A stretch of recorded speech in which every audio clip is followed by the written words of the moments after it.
It's match day in the Premier League, although there was big victories yesterday in the North London derby. Meanwhile, the latest training images reveal plenty of exciting stuff. And have we really secured our first signing of the summer in March? This is the Arsenal News Show.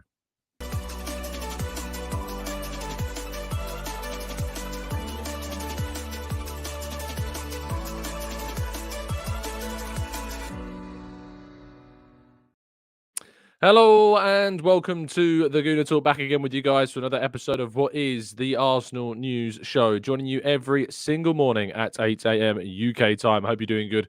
Hope you're doing well. Thank you as always for joining me and making this part of your morning routines. It is very much appreciated. Good morning to those that are joining us live in the chat box. Good morning to Black Shine, to Matt G, to Damien, to James, Machiavelli. We've got Barry, Morgie, Ismail. We've got Jose and Brad.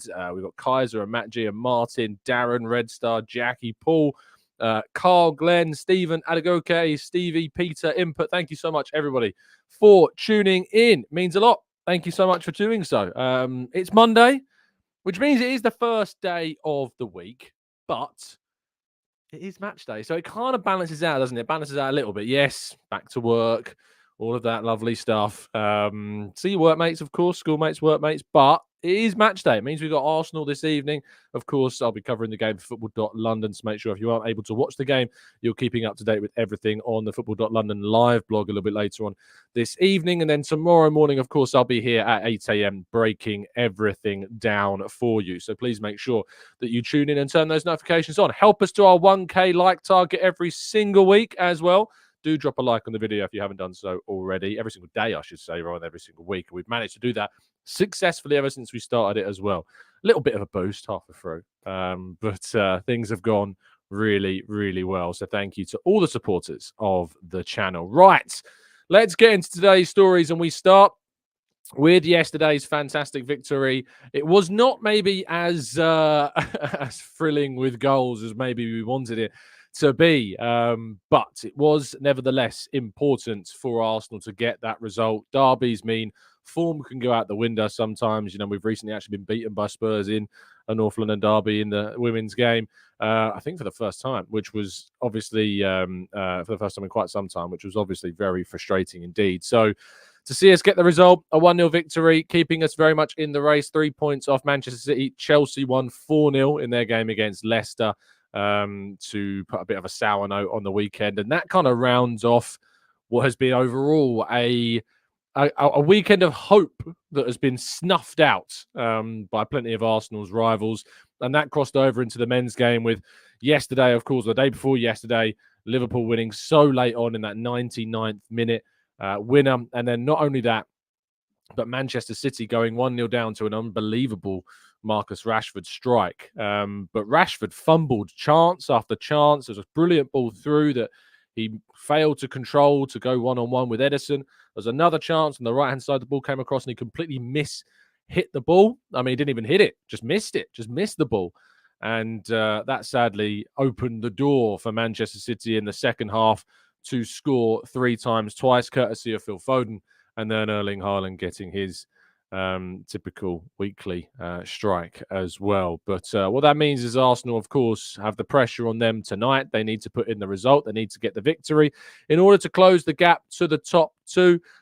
They still have a goal difference that is joint level with that of Liverpool. So any victory for Arsenal tonight will see them lead the way in terms of goal difference once again. And that's important because, of course, at the end of this season, it could be very key to where teams end up finishing. So we need to make sure that we're scoring plenty of goals tonight in what has to be a win. If we win today, we play Brentford next on Saturday, of course. And if we win that game, we will be top before Manchester City host Liverpool on that Sunday afternoon at 3:45. So very exciting stuff.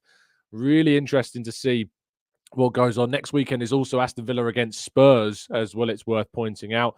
So a very big weekend in terms of the top 5 teams in the league and where the table could sit come the end of that weekend is very interesting. We're hoping, I think, for probably a Liverpool victory, or at least we're probably hoping for a draw, to be fair. We do want a draw. A Manchester City victory will mean that if we win against Brentford, we'll still be top if Man City were to win. It wouldn't, would it? We want if they draw, it means that we go top. If either of those two win, they will be top come the end of next weekend. But I think if it was to pick between the two, you probably want Liverpool to win, right? I know that we play Manchester City, but I still think that they're more likely to drop points than City between now and the end of the season. But who knows? Who knows what's going to happen? I guess it's probably impossible to even start hoping what's going to happen in that game next week. But moving more into the Arsenal sphere, Jurrien Timber has stepped up his involvement in training. Some fantastic pictures coming out of him being more than just taking part in the rondos and the little passing drills and some of the things like that. He's actually getting fully involved in things as well as he steps up that return to full training, which is fantastic to see. Of course, he took part in some of the sessions at the Emirates last week, and now we are looking at him very much getting involved. When he might return remains to be seen. Mikel Arteta ruled him out of this game, of course, but could he be back for Brentford? I'd be shocked. But could he be? That'd be great. Could he be back for the following game against Porto, or will we wait until that game against Manchester City at the end of the month? I think that we might see him against Porto. Just the only reason I say that is because we might see him in a situation where we try and get him some minutes before the Man City game. There is, of course, no roads about this, despite the fact that we're not playing on the 16th of March because our game against Chelsea was postponed. We are in an under-21s game that weekend away at Blackburn, and you can use 5 outfield over-age players. And so we could choose to use quite a few of those, like Timber, Tomiyasu, Partey, Zinchenko, players that have come back from injury, like Vieira, for instance, as well, Jesus. So I guess we'll see if that game gets used. You can also use an over-age goalkeeper as well. So you could use as many as 6 Arsenal first-team players for that game. But that would be very intriguing indeed, if that was indeed the case. Despite Timber's fantastic sight to be involved, neither of Tomiyasu nor Zinchenko were spotted in those training images. It seems unlikely that either would be involved in the squad, therefore, today. But there was, of course, sessions that we weren't privy to. They may just not have been pictured. There's always that opportunity as well. So Tomiyasu and Zinchenko, sadly, were not spotted in those images. But it's not entirely ruling them out, but it would be surprising to see them with the squad. I guess we will wait and see. And our headline story of the day revolves around Brayden Clarke, who is a Wolves centre half, only 16 years of age, and has announced his departure, or his soon-to-be departure, from Wolves. And according to the Secret Scout, Arsenal have said to have made an offer for the Wales under-17s international. Very highly rated player. And what many people have thought about this is that this could be the first step of what is being described as phase 5. Now, everyone will remember, of course, the phases of Arteta's tenure at the club. You know, the first phase was kind of just sorting out the riffraff. The second phase was trying to build upon those initial principles that have been established. Phase 3 was getting back into the Champions League. Phase 4 was becoming competitive at the top of the table. And phase 5 was about the establishment of that and staying at the very top and winning the biggest trophies, but at the same time, making sure that you've got that sustainability through the improvement of youth recruitment and the improvement of the academy, but also improving player sales and, of course, bringing through youngsters into the first team as well. Lots of things happening in that final phase of the process. But could this be one of the first signs? Whether or not Brayden Clarke indeed is coming to Arsenal remains to be seen yet, but there are suggestions that Arsenal are the favourites for this. So a first signing, potentially, well ahead of the summer window. It is looking like it could very much be a very tasty summer window. And do you know what else is really tasty?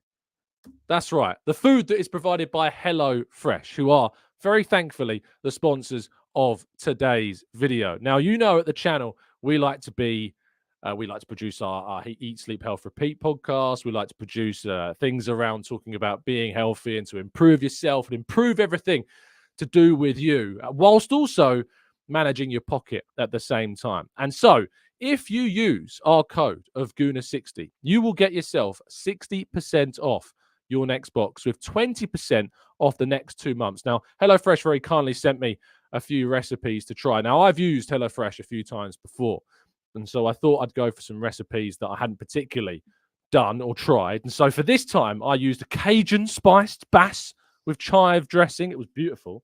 Some creamy coronation chicken as well. It was very good. And then lastly, what we had was a teriyaki pie as well, which you can see I adorned with my brilliant chefing skills, the TGT logo onto a pie. That was my attempt at being creative. And to be honest, I'll tell you what, when I was at uni, my cooking skills were awful.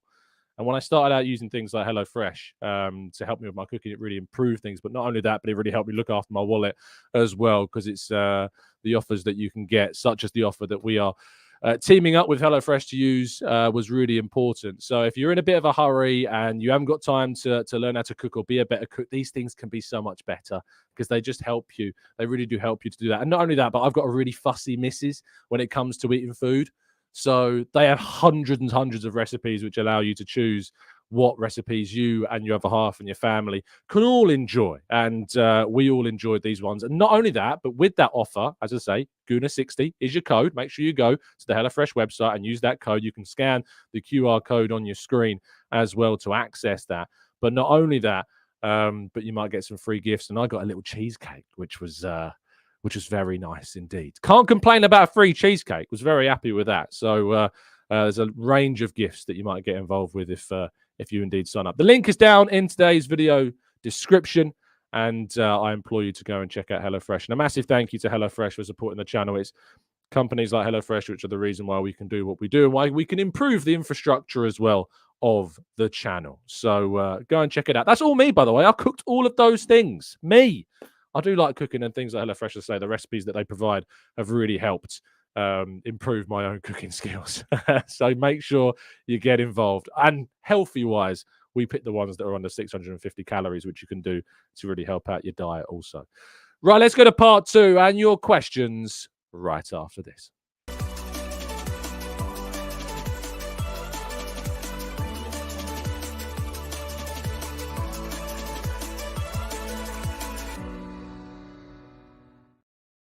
Okay, part 2. We're going to jump into the chat box and get some of your thoughts. Monkey Bear says TGK channel coming soon, the Gooner Kitchen. I would love to do that. I wish my editing skills were good enough that I could actually produce some food videos and that would ever intrigue anyone or interest anyone. But yeah, it's certainly worth it. Make sure you go to the link, as I say, down below. Michael says, morning, Tom. I live 30 minutes from Bramall, so looking forward to a non-travel away game tonight. Which away pub is everyone going to? Score prediction 5-0 would be good for getting Ramsdale to start tonight. Michael, you're going to have to look on some of those away forums, I reckon, and get yourself clued up on where the Arsenal fans are going to be. Score prediction, I think I said 5-0 on the preview show as well, so it's certainly worth looking into. Anta says, Tom, Mika Biereth scored again yesterday and then assisted.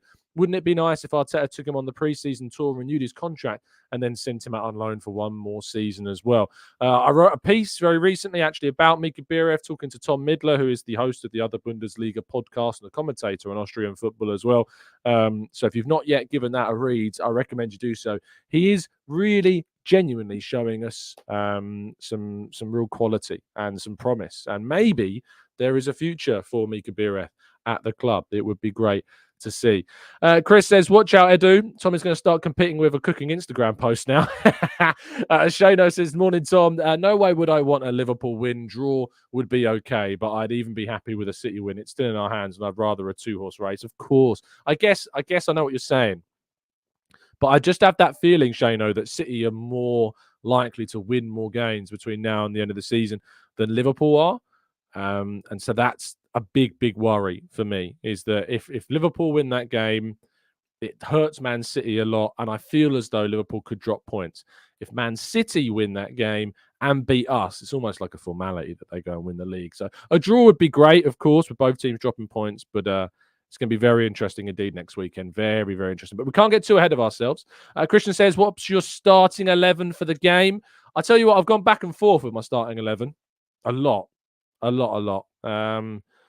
And I feel as though it needs to be the same as last time, with the only real change being Jorginho out and a more attacking player in. Now, that could be Trossard, that could be Smith Rowe, that could be Vieira. I think there's scope for any of those. Maybe Vieira giving him a bit of a run out tonight would be a good idea and getting some minutes in his legs. But very interesting indeed to see what lineup we go with and seeing if Jorginho does indeed start. Maxine says, does the Emirates have a lift? I couldn't find one to get to the upper tier yesterday. My knees are killing me this morning. I would assume so. If indeed it's necessary. But I would assume there are lists for certain supporters. But otherwise, it would just be the stairs, Maxine. But I think there is. Maybe ask a steward next time and see if they can direct you toward one. Mike says, do I think Arteta may sub on Ramsdale at half-time to give him some match practice before Brentford and finally adhere to his previous promise? I doubt it, Mike. Of course, Ramsdale will be in goal for the next Premier League game against Brentford because Raya can't play against his lone team. Gary says, Tom, was I the only one praying for a United win yesterday? Of course you weren't, Gary. I think all of us were praying for for one as well. So make sure you get clued up on the fact that everyone's joining you in that sense of hoping Man City lose, no matter who they're playing. I mean, it's even Spurs playing City. There is that horrible, dirty feeling of wanting them to get a result as well. Reece says, Tom, did you hear the total disregard to Saka on TalkSport saying that we should build the team around Foden, Rice and Bellingham in the England squad? I mean, I think the suggestions are that that's the midfield, isn't it, Reece? Isn't the suggestions that that's the midfield three? I mean, Saka obviously be part of the team without a doubt. Some people just like to just hammer Saka into the ground. I don't really know why. Probably because he plays for Arsenal, and that's the only reason I can come up with. Simon says, could you see Arsenal coming in for Musiala as he's not re-signing a deal with Bayern? I hope so. I mean, I wrote a piece yesterday about how I think that if Arteta's talked about Mbappe and saying that, Arsenal need to be in the conversation for the best players in the world and players of that caliber, for me, Musiala is up there with the best talents in the world. So if he's available, I'd be well up for going and getting Jamal Musiala. I mean, we look like Vieira's future's uncertain, Smith Rowe's future's uncertain. Imagine moving those two on and replacing them with Jamal Musiala and bringing through Ethan Nwaneri. I mean, that's a great option, I think, for Arsenal. So, yeah, absolutely nothing to cost in terms of promoting Nwaneri. You move on Smith Rowe, you move on Vieira, you bring in Jamal Musiala. My goodness me. Special. Not only that, I think Musiala would count as homegrown as well. Yeah, he would. He was at Chelsea between the years of 2011 and 2019. So I'm pretty sure that Musiala would count as a homegrown player as well. So that's also worth pointing out, even though that is not necessarily a necessity for Arsenal at the moment. Paul says, yes, there are lifts, but you need prior permission to use them. Lifts to the upper tier. There you go. So make sure you get permission to use them ahead of time if you need them. Carl says, Tom, yes, there are lifts around, and the entrance can be a bit concealed, though, at times. Well, there you go. Andy says, Tom, can I be sure that Man United turn up against us? Oh, without question. I tell you what, I'm just so sick and tired of teams missing such clear and easy chances against City and Liverpool. Aren't you sick and tired of it? It feels like whenever we play against anyone, they have like one chance and they score. Newcastle did it recently, when they scored their goal against us in the 4-1 win. Even when we played West Ham had like two shots. That was it. And they scored 2-0. And it seems like whenever they play City or Liverpool, they'll have loads of opportunities. The other team will have like a few and miss all of them. And I just can't get my head around it. I really can't. Derek says, Tom, we are better staying behind City until we play them. Mentality-wise will suit us, and I really think that we can beat them. They're very beatable, and with our team this year as well. I think we absolutely can win at City. I think we've got a real chance of winning there. And we shouldn't be afraid. We really shouldn't be afraid to go to City with the ambition and the attempt to try and win that game. So, yeah, I think you are. I think you're right. Chris says, hi, Tom, do you know if Gyökeres would count as homegrown if that was an option? I don't think he would, no. I think I was asked this on Twitter the other day, actually. He joined Brighton when he was 19 years of age. So I think he missed out by like 1 year because you have to be at a club 3 years before you turn 21. And I think he was there for around 2. So I don't think that Gyökeres sadly counts towards that homegrown quota. But as I have mentioned before, we aren't really in a problem. And I say this all the time, like it's not actually a homegrown quota. It's the biggest misconception around that. There is no such thing as a homegrown quota. You don't need a certain number of homegrown players in your squad ever. What you need is to have below the non-homegrown quota threshold. You are allowed 17 non-homegrown players in your 25-man squad. So any player under the age of 21 does not count. And of course, any player that's been at an English club for at least 3 years before they turn 21 does not count as doesn't count as non-homegrown. So that's why Gabriel Martinelli and William Saliba, for instance, don't count as non-homegrown players, because they were at Arsenal for 3 years before they turned 21, even though Saliba didn't play a single season at Arsenal, other than those 6 months he played in the youth team. But he was still registered, I think, at some point, which meant that, of course, David Raya is also homegrown. Yes, also. David Raya is another homegrown player that counts, but there is no homegrown quota for teams whatsoever. JC says, Tom, did you hear Brighton's view on the Vision pods? He said Gyökeres over Evan Ferguson every day of the week. He loved him at Brighton. I'm excited by the striker. I'm way over. I'd way rather Gyökeres than Evan Ferguson. Gyökeres is far more complete. He's showing his ability at both a top league in Portugal and also at European level as well. Gyökeres is a fantastic striker. Really good age at 25. He's the most prolific forward in terms of goals and assists in Europe at the moment. I think he's got well over 40. I think he scored yesterday, actually, over 40 goal contributions. It's going to be very expensive, but I'd pay the release clause. Start of that summer transfer window. Sporting, here's £85 million. We'll take him off your hands. He becomes our new striker. 100% I'm doing it. 100%. So I just think that he's got the scope to be a transformative figure at centre forward for Arsenal. People seemingly can't get over the fact that he's had one season, of course, now in Portugal, and before that he was playing in the Championship. But don't get it twisted. He was still scoring plenty of goals in the Championship last season. It's worth pointing out as well with Coventry. He got 22 goals in 50 games, 21 goals in 46 Championship games. And the Championship, by the way, is a tricky league. And yet, I get said this thing all the time, and I say Ivan Toney's had one very good season at the top level. And the first thing people say is, well, he was scoring goals in the Championship. Well, if you're giving Toney that type of patience and that type of credit, you've got to give Victor Gyökeres that same type of credit as well. Ian says, how worried are you about the officials? Too many times have we seen poor decisions that have decided the outcome of games. We're still waiting to be on the winning side from one of those decisions as well. Yeah, Ian, you're absolutely spot on, my friend. I am worried. I am concerned. I do hope that we don't have to worry about the officials when it comes to any of our games. But the reality is they're so poor that what can you say? What more can I say than I haven't already said already? They're just so poor, and I worry about them every single fixture. We got to do our best to take away. We've got to try and take away the refereeing factor. Derek says Gyökeres is not better than Gabriel Jesus. Derek, I'd love for you to tell me your reasons as to why. It's easy putting a statement out there, but drop us your explanation. Why wouldn't Victor Gyökeres score more goals for Arsenal than Gabriel Jesus currently scores for Arsenal? Let me know your explanations in the comment section. Tyser says, hi Tom, are you worried about the lack of game time given to Ramsdale before the Brentford game?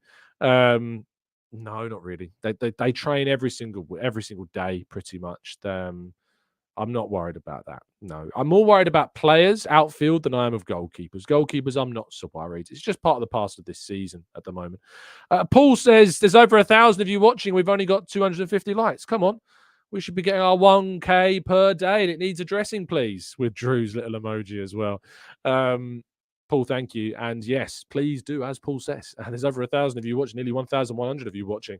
Please do drop a like on the video if you haven't done so already. Rob says, you defined clearly the 5 different stages. Where do you think we get that information? I heard Arteta talk about these stages in general, but I never heard specifics. Where did you get this? This is kind of just from discussion, Rob, theorizing. It's not like a specific definition of the 5 stages. It's certainly something that I've discussed with colleagues of mine of what we think the 5 stages are and what we think we've been able to identify as those 5 stages.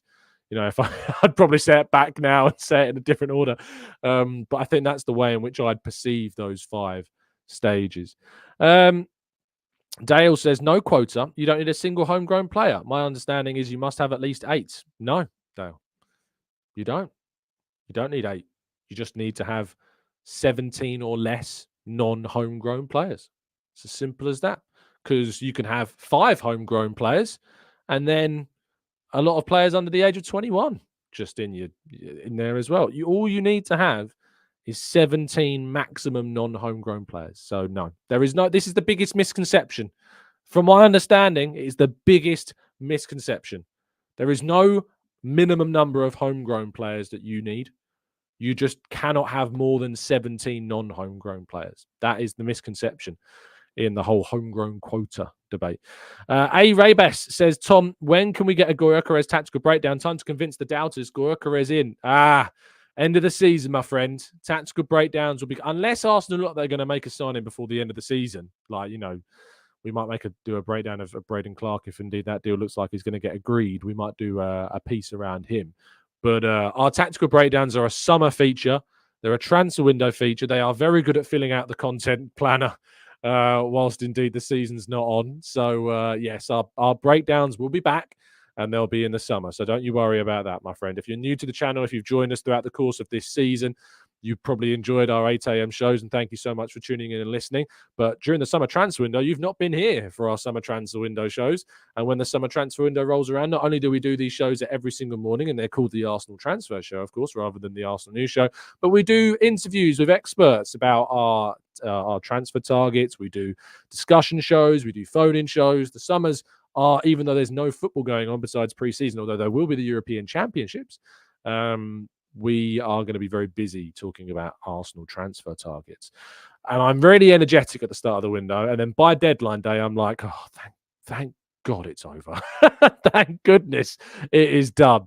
Matt says, hypothetical for the summer transfer window. Option 1, sign Gyökeres and no one else. Or option 2, sign no one, but the whole team is fully fit and we have no injuries for the entire season. Oh, option 2. Option 2 all day, Matt. Without question. Option 2. Marcus says, sorry, just rejoined today's show. It was great to watch the Arsenal ladies win with EFA yesterday. How much did Mrs. Canton do in a half marathon? And did you share the link for the London Marathon? Yes, I did. If you go to my pinned tweet, Marcus, on my TGT Twitter account, you'll be able to find the link to go and support the missus and raise some money for the Wisdom Hospice. Thank you for bringing that up, Marcus. It's very kind of you. And yeah, she completed her run yesterday. I think her time was 2 hours and 8 minutes. I think it was about that. Let me have a quick check. That was just a video popping up of her actually finishing the race. Let's have a look. The time was... Where's the time? Did she not tell me the time? I'm sure she told me the time. Apparently not. I think it was 2 hours, 8 minutes.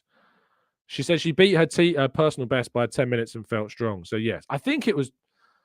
Was it 2 hours? Yeah, I think it was 2 hours 8. I'm pretty sure it was 2 hours 8, Marcus. So yeah, there you go. Temi, yes, she is fitter than me, way fitter than me. In many, many ways, she's fitter than me. Lucas says, unpopular opinion, but when we play City, we should put majority of our focus on Foden instead of Haaland. The machine in the moment is out of order. You're right, Lucas. You know, if you can stop the supply, you're fine. Focus on the supply. If you can stop that, you know, I think you got to be very happy with that. Chris says, hi, Tom. With last summer, we had already started conversation with Rice's entourage. Do you think that this is going on with our other targets, like centre forward? Just not publicly. I really like the proactiveness. Of course, Chris. James Manicholas on his channel, Gunner Blog, did a fantastic video kind of talking about how transfers happen. He explained it really well. And I recommend you go and watch that if you haven't done so already. And he talks about kind of the unofficial kind of approaches to transfer talks, which was explained really, really well. Better than I could explain it. So go and watch it. Motta says, Tom, would you be disappointed if we went in for Ollie Watkins in the summer? He's a boyhood Gooner, and Aston Villa don't get European football next season. He could look to leave. I think they'll get European football next season, by the way. But they might not get Champions League. Ollie Watkins is a fantastic striker. He's on a different level to Ivan Toney. I say it every single time. And if you told me that Ollie Watkins was turning up in the summer, I'd be very pleased with that. I'd be very, very pleased with that. So, yeah, I don't have any issues at all with Ollie Watkins being the player that arrives at Arsenal in the summer, if indeed it is him. and I'd love him to join Arsenal. I think it'd be a great piece of work by the club.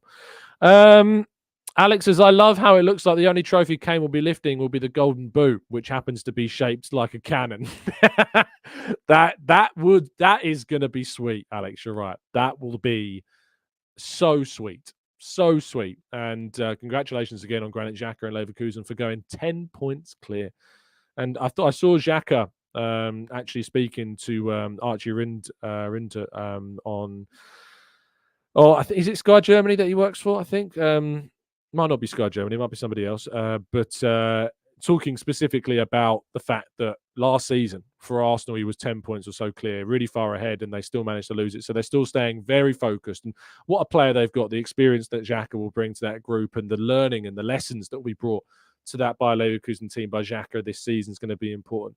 Now, I remember speaking to Xhaka myself after the game against Nottingham Forest, and him being very disappointed at what had happened. And even though it was me and Simon Collins spoke to him from the Evening Standard, and it was very clear that he was going at that point, even though it hadn't been officially announced. And it wasn't actually announced for a fair few, I think even like a month or two after. It was very obvious that he was going. He was telling us that a decision would be made soon, and that he had a lot of faith in the Arsenal team that he would really be leaving behind. And I spoke to him as well, very briefly, on the final day of the season. In some ways, it was unofficial at that time, but to kind of say goodbye, because we all knew he was going. And just to come and shake his hand and thank him for his time, and him to say thank you for covering. And I know that it was kind of a joke was made. It's not always been like the healthiest relationship between the press and Xhaka, I suppose. But yeah, it was a nice moment. And I'm so glad to see him doing so well at Bayer Leverkusen. Really, really am. Tizer says, I watched the financial breakdown that you did. How much do you think Arsenal will spend? And do you think release clause targets may become key to stop bidding wars? Also, any unknowns like Vieira, do you think Arsenal will be watching? Oh, without a doubt, Arsenal will be watching a lot of players that we're not even aware of right now, or probably not even thinking about right now, without question. Their scouting platform, their recruitment platform has increased significantly. We've added a number of scouts to the club as well, and it's been a really good piece of work the club have done to improve their recruitment over the last 24 months, 36 months even. In terms of how much do I think we'll spend, please ignore, and I'm saying this with all of my experience, just ignore those classic ITK tweets of Arsenal will have a war chest of $77 trillion to spend in the summer. Please ignore those, because they don't have a clue. They don't have a foggiest how much Arsenal will spend, because it is they might try to infer it. They might try to claim that they've worked it out, or they think, oh, we spent this much this summer, we've spent this much this summer, we've got this much in the bank, I've looked through the accounts. They don't have a clue how much money Arsenal will spend, or even how much they have to spend, because there are factors that have not even been factored in yet, like player sales, how much we make for players, any commercial deals that can be done that might help us between now and then, things that happen in terms of wage brackets, things that happen in other aspects of the league, any new rulings that could come in, which is unlikely, but you can't tell in March. In February, some people were claiming that like £250 million or £300 million Arsenal were going to spend in the market in the summer. Ignore it. Don't buy it. Don't be fooled by it. Arsenal could end up spending 250 million. Does it mean they were right? F no. Does it mean they were right? Of course it doesn't. They don't have a clue. Arsenal do not want that information out there. They wouldn't even release that information. They probably don't even know it themselves necessarily to the exact specificities, that's the word, of how much they might yet be able to spend, because there's so many things that can still change. So don't buy it. Don't retweet it. I know that I'm really guilty of quoting things sometimes as well, but my advice is to myself and to you, don't share it. Don't spread it. Don't talk about it necessarily. You can talk about it. I'm not going to tell you what you can and can't talk about, but it's just so pointless, because these clout-chasing social media morons, right, and that's my polite way of putting it, don't have a clue. They just don't have a clue. And Arsenal would not be releasing that information. So for anyone that's got like a nice little contact that's sitting pretty in Arsenal and tells them a bit of information here and there sometimes, they won't know either. The only person that will have any semblance of an idea of how much Arsenal might want to spend is one man and one man only, and that's Edu, with the exception perhaps of Josh Kroenke and to a lesser extent maybe Mikel Arteta. But even I don't think Mikel Arteta at this point will know. I think his focus is very much going to be on what we're doing right now, and Edu will be left to be dealing with that stuff. So just ignore it. It's not worth it. It's just not worth it. Marcus says, I donated and shared the link on Facebook, and we'll also share on Twitter as well. We'll donate again if we get the full Waka Waka song, Tom, on the, on the live show. I am not going to be bought. I will happily donate in place to stop that, Marcus. But no, sorry, you are not exploiting that. I will not be singing it. You know the rules. If Arsenal win the league, I will purchase the away shirt with Havertz on the back, and we will sing collectively the Waka Waka song on the channel. That is the rules. That is how it will work. Simon says, I don't think that there will be a lot of incoming players before the 1st of July due to the PSL. What's PSL? Am I being an idiot? Do you mean PSR? I think you mean PSR, right? The profit and sustainability regulations, maybe profit and sustainability laws, but regulations, yeah. It's slightly different because the accounts run like from May. I think it's not like an accounting year where it runs through to July or whatever it is, but I think there's something to do with it running through to May. So I don't think it will be. I don't think it'll be that bad in terms of, because they could still agree a deal. You might see Arsenal agreeing deals, but they might just not. They might just have to wait until July before that can be announced. But they can certainly still agree them. They might just not complete them until July. So you'll still see deals getting agreed. I'm absolutely sure. But you've also got the European Championships to think about in June, so that could delay some deals, which would be absolutely fair. That might be a better reason as to why we might see a delay in some deals, but there's a lot of reasons behind that as to why. Wow, there's over 1,100 of you watching. This might be the most we've had on our live show this 2024. Thank you to everyone that continues to tune in. It means a lot. So thank you, everybody. This community continues to astound me. Michael says, come on, Tom, let's get the Waka Waka song. Look, I'm just not. Derek says, Kezman scored 40-plus goals for Ajax and flopped at Chelsea. Shevchenko flopped at Chelsea, which was a good team by then. Is this, Derek, is this your explanation as to why Gyökeres is not better than Jesus? Derek says Jesus' pre-World Cup injury was sensational. That knee injury has really held him back. But anyway, time will tell. Well, surely then we're talking about Jesus after his knee injury. We're not talking about Jesus before his knee injury.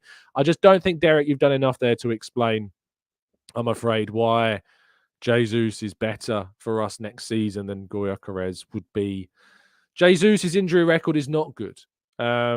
Jesus' clinical finishing needs to be improved. It needs to be better. It can be better, I think, as well.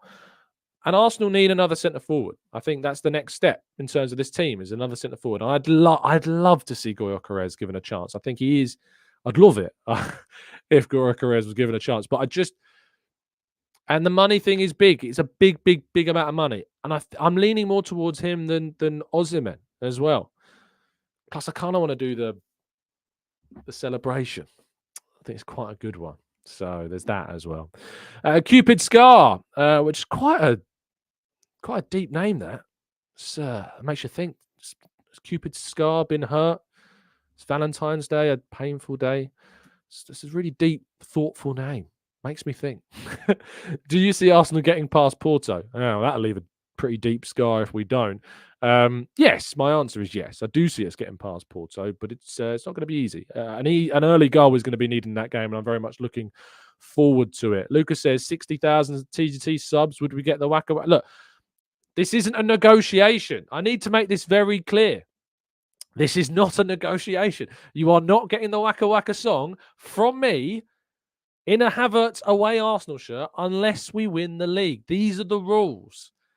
You're not changing the rules. You know how annoyed you get when they start changing rules like the handball rule or things like this halfway through a season? You can't get annoyed at that and then expect me to change the rules about the rule of the season. It's not happening. All right? It's just not happening. Marcus says, could we sneak Beth Mead into the men's team? She was on fire yesterday and would save money on a winger as well. If we can find the equivalent, of course, it'd be fantastic. Stephen says, Tom, if you get 650 likes, why are you... What? Why wouldn't you sing the Waka Waka song? Again, Stephen, it's not about how many likes we get, mate. It's not about that. We do our 1K like challenge every day. The rules are the rules. Mr. Simpatico says, what is happening? I'm just switching on. Look, I'm going to make it very clear. And this is the last I will speak of this. And Marcus, this is your fault. The Waka Waka song will be sung by me in an Arsenal away shirt with Havertz on the back if Arsenal win the league and for no other reason. Period. Okay? Are we in agreement? Yes, because this is not a democracy on this one. Not a democracy at all. Let's go to John says, Tom is being standards FC about the song. Yeah, raise your stands, people. Raise your standards. Oh, goodness me. Just before I wrap up, let me remind you, of course, that the prize, courtesy of Football Prize, which you can go to the link in the description, is still available. There are, I think about 20-something tickets left to win a signed Bukayo Saka shirt framed as well. So do not miss out on the opportunity. UK only on that. Please do make sure you go into the description if you would like to. And best of luck. Best of luck for those that have entered into the competition. Let me know if you are successful. We've had a couple of winners on other prizes already. Okay. Thank you so much for listening.